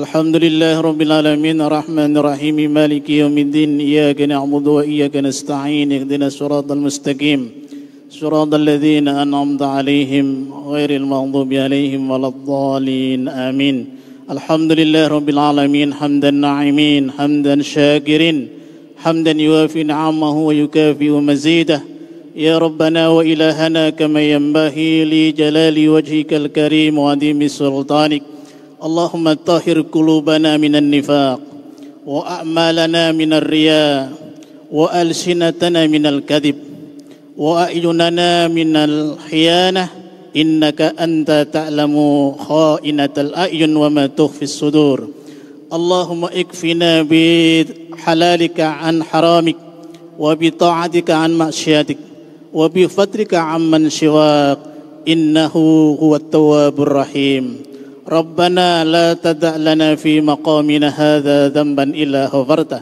ولا دينا إلا قضيته ولا هما إلا فرجته ولا ضيقا إلا وسعته ولا فقيرا إلا أغنيته ولا غنيا إلا كفيته ولا مريضا إلا شفيته ولا ميتا إلا رحمته ولا حاجة من حوائج الدنيا لما فيها ذلك إلا قضيتها ويسرتها برحمتك يا أرحم الراحمين اللهم إنا نسألك الهدى والتقى والعفاف والغنى اللهم إنا نعوذ بك من جهد البلاء ودرك الشقاء وسوء القضاء وشماتة الأعداء ربنا آتنا في الدنيا حسنة وفي الآخرة حسنة وقنا عذاب النار والحمد لله رب العالمين السلام عليكم ورحمة الله وبركاته. Waalaikumsalam warahmatullahi wabarakatuh.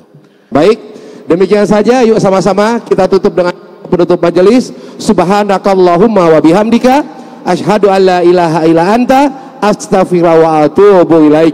Wallahu muwaffiq ila aqwamit thoriq wa billahi taufiq wal hidayah. Assalamualaikum warahmatullahi wabarakatuh.